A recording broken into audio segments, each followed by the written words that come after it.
कुछ वर्षों पहले 12वीं क्लास के इंग्लिश के में एक लेसन चलता था जिसका नाम था विक्टर द ब्रेव। एक लड़का होता है जो 3-3.5 फीट का लंबाई होती है उसकी, मोटा सर होता है और दिखने में हास्यास्पद दिखता है, किंतु वो हमेशा बहादुरी की बातें करता है। वो हमेशा कहता है मैं बहादुरी करता हूँ, मेरे जैसा बहादुर धरती पे नहीं है। लोग उसका मजाक उड़ाते हैं, किंतु एक दिन वह अपनी पत्नी से कहता है कि मेरे लिए खाना बना देना, मैं सुबह वहां जाऊंगा जहां मेरी बहादुरी की कदर होगी। और सुबह वो रोटियां लेकर के अपने घर से निकल जाता है। एक शहर में जाता है। प्राचीन काल में सब पैदल घूमते जाते थे, तो उस शहर में जाके लोगों से उसने कहा कि मैं बहादुर हूं, मैं कोई भी बहादुरी का काम कर दूंगा, यदि आपके पास कोई काम है तो मुझे बताओ। लोगों ने उसकी तरफ आश्चर्य से देखा और देखा यार इसका ढील डोल तो ऐसा है कि ये बहादुरी के काम करेगा। चलो फिर भी, इस शहर में एक हाथी का आतंक है, जो हाथी पागल है, जो बहुत बार हमारे बहुत सारे लोगों को मार चुका है, और यदि तुम उसको मार दोगे तो हम तुम्हें खूब इनाम देंगे। उस शहरवासियों ने उससे कहा, तो शहरवासियों के की बात पर वो सहमत हो गया और उसने कहा कि मुझे हथियार दे दो, मैं उसको मारने जा रहा हूं। शहर के सिपाही उसके साथ ले गए। वो जैसा था वैसा ही कुछ हथियार लेकर के, तलवार वगैरह लेकर के जंगल की तरफ गया। और जैसे जंगल में गए, जहां हाथी जिस झुरमुट में रहता था ना, पेड़ों में, लोगों ने उसकी तरफ इशारा किया और कहा कि वहां रहता है, चले जाओ। वहां जाने के बाद विक्टर, वो सब लोग वापस आ गए। विक्टर हाथी की तरफ जाता है। हाथी आदमी की गंध सूंघ करके भागता है। विक्टर आगे पीछे हाथी। विक्टर चढ़ जाता है एक पेड़ में। उसके हाथ की रोटियां वगैरह, हथियार वगैरह छूट जाते हैं और वो पेड़ में चढ़ जाता है। हाथी ने उसकी तरफ ध्यान नहीं दिया, बल्कि रोटियों की गंध उसके नाकों में पहुंच गई, उसकी सूंड में, और उसने जाकर के रोटियां खा ली। थोड़ी देर में हाथी लोटपोट हो गया। ऊपर पैर कर दिए। वो पेड़ में चढ़ा हुआ देख रहा था, यार हाथी ऐसा लगता है जैसे मर गया हो, देखते हैं इसको जाके क्या हो गया। वो नीचे उतरा, हाथी हिल डुल नहीं रहा था। उसने बिल्कुल नजदीक जाके देखा तो हाथी मरा हुआ था, और उसने उसके अपने हथियार ढूंढे और उनसे उसके दांत काट लिए, और लेकर के दोनों दांत अपने कंधों पे रख करके शहर में आ गया और बोला कि तुम सब लोग कमजोर हो, कायर हो, यहाँ एक बहादुर केवल मैं ही हूं। देखो, मैंने उस हाथी से मुकाबला किया और मैंने उसे मार दिया। कारण हाथी कैसे मरा, ये थी सोचने वाली बात।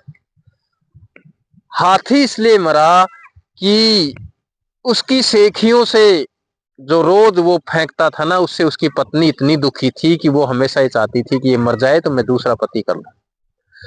उस दिन जब उसने जाने की बात कही, तो उसकी पत्नी ने उसकी रोटियों में जहर मिला दिया था कि ये जहां भी रोटियां खाएगा वहां मर जाएगा और मेरा पीछा इससे छूटेगा। परंतु मित्रों, हो गया उल्टा कि रोटी उसने तो, विक्टर ने तो खाई नहीं। किसने खाई? हाथी ने। और हाथी जहर के असर से मर गया। विक्टर को तो एक उपलब्धि मिल गई। अब आगे का वृतांत सुनिए। उसने कहा कि और भयंकर कोई भी मुकाबले की बात हो, बहादुरी दिखाने का अवसर हो, तो मैं उसे जरूर करना चाहूंगा। तो वहां का जो शहर का मेयर था, उसने उसे राजा के पास भेज दिया और सारा समाचार लिख करके भेज दिया, पूरा वृतांत, कि इस व्यक्ति ने हाथी को मार दिया। राजा ने जब उसको देखा तो राजा चंबे से पागल हो गया कि यार ये आदमी हाथी को मार के आया है, बहुत अजीब बात है, अनहोनी। किंतु राजा ने भी उसकी परीक्षा लेनी चाहिए। तो राजा ने कहा कि ठीक है, मैं मान लूंगा यदि तुमने ऐसा किया होगा। तो यहाँ पास ही के गांव के पास जो जंगल है, उसमें एक पागल शेर है जिसने बहुत सारे लोगों को मार दिया है, क्योंकि वो आदमखोर हो गया है। यदि तुम उसको मार सके तो मैं तुम्हें मुंह मांगा इनाम दूंगा। विक्टर तो महत्वाकांक्षी था। विक्टर ने कहा कि नहीं महाराज, इनाम के साथ साथ जो राजा की बेटी उधर घूम रही थी, उसने उसको देख लिया था और कहा कि इस लड़की का विवाह भी मेरे साथ करना पड़ेगा। अब राजा झिझका। मंत्रियों ने कहा महाराज आपको यह शर्त माननी पड़ेगी, क्योंकि वो शेर बहुत खूंखार है, यदि ये मार के आता है तो बहुत अच्छी बात होगी, बहुत सारे लोगों का जीवन बच जाएगा। राजा ने सोचा रे ये वापस तो आने वाला नहीं है, इसलिए इसकी बात मान लेते हैं। सबके सामने राजा ने हाँ कर दी कि भाई ठीक है, यदि ये शेर को मार के आता है तो अपनी बेटी का विवाह मैं इसके साथ कर दूंगा। मित्रों, विक्टर को बहुत सारे हथियार दे दिए गए, कतार, तलवार, और भेज दिया गया उसमें जंगल में। राजा के सिपाही उसके साथ साथ गए, किंतु उसके साथ आगे नहीं बढ़े जंगल में। और राजा के सिपाही ने उससे कह दिया कि तुम आगे जाओ, हम तो वापस जा रहे हैं, क्योंकि शेर का शिकार तुम्हें करना है, हमें तो डर लगता है भाई मार देगा। विक्टर ने कहा तुम डरपोक हो, तुम जा सकते हो, मैं बहादुर हूं। विक्टर आगे जंगल में आगे बढ़ता गया, थोड़ा सा आगे जाता है, शेर ने विक्टर को देख लिया, शेर को शिकार दिख गया, शेर ने विक्टर का पीछा किया, फिर विक्टर भागता हुआ एक पेड़ में चढ़ गया। सारी तलवार वलवार जो भी था उसका, एक कतार उसके कमर में रह गई, बाकी सब कुछ उसका छूट गया, किंतु वो पेड़ में चढ़ने में सफल हो गया और शेर से अपनी जान बचा ली। सुबह का समय था, दोपहर हो गई। मित्रों, ऐसा कहते हैं कि मैंने तो शेर को देखा नहीं, किंतु लोग कहते हैं कि दिन में दोपहर में शेर को नींद आती है, तो शेर भी उसी पेड़ के नीचे सो गया। शेर ने शायद ये सोचा होगा कि नीचे उतरेगा तो इसको खा लेंगे। शेर वही सो गया, दोपहर हो गई। विक्टर ने सोचा कि शेर सो गया, मैं, बड़ा पेड़ था, इस पेड़ की टहनियों से उतर गए, क्योंकि शेर पेड़ की जो तना था उसके पास सोया हुआ था, और विक्टर ने सोचा कि मैं टहनियों से दूर कूद करके भाग जाऊंगा। वो धीरे धीरे टहनियों की तरफ गया, टहनियों से लटका और शेर की नींद खुल गई। वो विक्टर की को देखता है और वहां दौड़ के पहुंचता है। विक्टर जो पैरों से नीचे लटक गया था, उसने अपने पैर वापस टहनी पे लटका लिए, हाथों से पकड़े हुए था, पैर भी ऊपर कर लिए, नहीं तो शेर उसको पकड़ के खा जाता। अब नीचे से शेर दहाड़ रहा, ऊपर से विक्टर कांप रहा। जितना शेर दहाड़े उतना विक्टर कांपे, और इस प्रकार से जो उसकी जस्ट उसके नीचे शेर था और ऊपर वो, और उसके कमर में जो कतार बंधी हुई थी वो सरकती सरकती नीचे निकली और सीधा शेर के गले में जा लगी। शेर ने मुंह फाड़ रखा था और शेर वहीं ढेर हो गया। मित्रों, जब गले में कतार जाएगी तो शेर मरेगा। विक्टर बड़ी हिम्मत जुटा करके नीचे उतरा, और जब देखा कि शेर पूरी तरह खत्म हो चुका है, वो वहां से चला और उस राजा के दरबार में उसने रिपोर्ट की, आपके सब सिपाही कायर हैं, मैंने अकेले ने शेर का मुकाबला किया, मैंने शेर को मार दिया। राजा को यकीन नहीं हुआ। राजा ने सिपाही भेज करके पता किया तो देखा कि शेर मरा हुआ है। अब राजा के पास कोई चारा नहीं था। राजा ने उसको उचित इनाम दिया और अपनी बेटी का विवाह भी उसके साथ कर दिया। अब विक्टर राजा के महलों में रहने लगा, और आप जानते हैं दामाद कैसे रहता है। राजा का दामाद बन करके विक्टर रह रहा है, हर जगह उसे सम्मान मिल रहा है, और विक्टर को किसी भी चीज की कोई भी चिंता नहीं है, क्योंकि विक्टर जो चाहता था उसे मिल चुका था। मित्रों, कुछ समय बीतता है, एक पड़ोसी राजा उस देश पे आक्रमण कर देता है जिस राजा के पास विक्टर ठहरा हुआ था।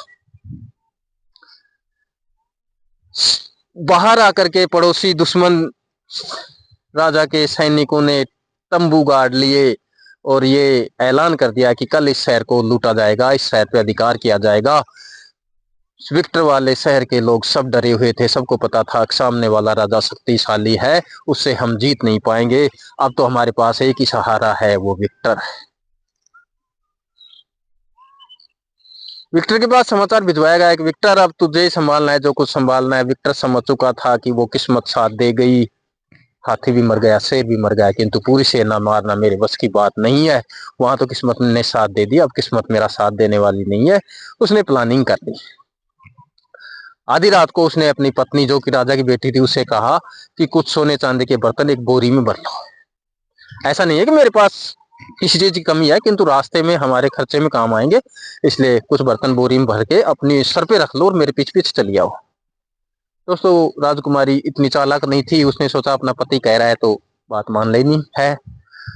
तो राजकुमारी अपने सर पे सोने चांदी के बर्तनों की बोरी रख करके चल पड़ती है। विक्टर आगे चलता है और चलते चलते वो शहर से बाहर आते हैं।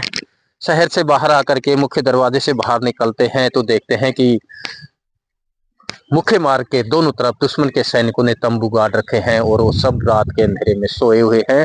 आधी रात का समय बीत रहा था और विक्टर दबे पांव सोच रहा था कि निकल जाऊं इस सेना से बाहर तो मेरी जान छूटे।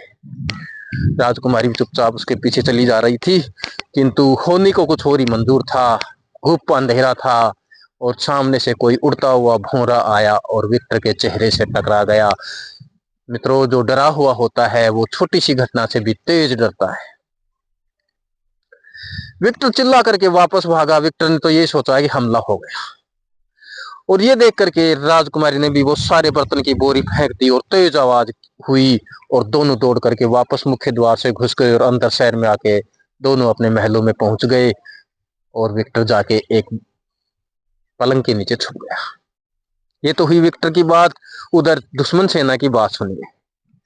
दुश्मन सेना ने जब एकदम से आधी रात में आवाजें सुनी, सोचा कि इस शहर के वासियों ने, इस शहर की सेना ने हमारे ऊपर आक्रमण कर दिया। घुप अंधेरा था, किसी ने कुछ नहीं देखा। सबने अपनी तलवारें निकाली और अंधेरे में चलाना शुरू कर दिया। सुबह का प्रकाश होने से पहले पहले दुश्मन की सारी सेना खत्म हो चुकी थी। पूरी दुश्मन की सेना मैदान में मरी हुई पड़ी थी।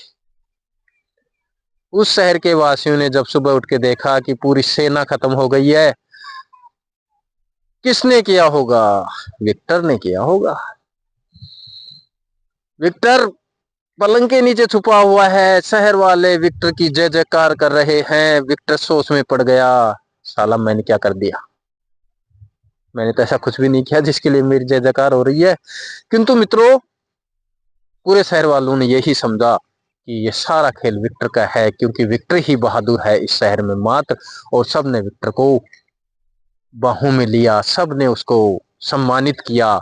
और अब मंत्रियों ने भी ये राजा पे दबाव बनाया कि अब इस देश का राजा विक्टर को बना दिया जाए, क्योंकि आप बूढ़े हो चले हैं। क्योंकि विक्टर जैसा लायक राजा हमें नहीं मिलेगा। मित्रों, विक्टर को राजा बना दिया गया। अब इस कहानी में देखो होता क्या है। विक्टर का एक माइंड सेट है। वो हमेशा ये सोचता है कि उसके दिमाग में हमेशा ये चलता रहता है कि मैं बहादुर हूं। जो लोग कुछ कर गुजरना चाहते हैं ना मित्रों, ये प्रकृति भी उसका साथ देती है। ये प्रकृति हर कदम पर उस व्यक्ति का साथ देती है जो कुछ कर गुजरने की सोचता है, मन में ठान लेता है। तो मित्रों, जब एक सामान्य साधारण लड़का जो दिखने में भी अच्छा नहीं है, न उसका शरीर है, न वो ज्यादा इंटेलिजेंट है, न वो बहादुर है, किंतु उसकी सोच बहादुर जैसी थी और प्रकृति ने उसका इतना साथ दिया कि वो बहादुर, सच में बहादुर साबित हुआ। अब सच्चाई किसी को नहीं पता, किंतु सबके सामने वो बहादुर था। तो यदि माइंड सेट आदमी का अच्छा हो ना, माइंड सेट यदि आदमी ने सोच लिया कि मुझे ये करना है, तो मित्रों प्रकृति उसका साथ जरूर देती है, भगवान उसका साथ जरूर देता है, ब्रह्मांड उसका साथ जरूर देता है। एक बार निश्चय करके देखो और उस कदम पे चल के देखो। जहां तक मेरा विचार है, आपको भी सफलता मिलेगी। Thank you.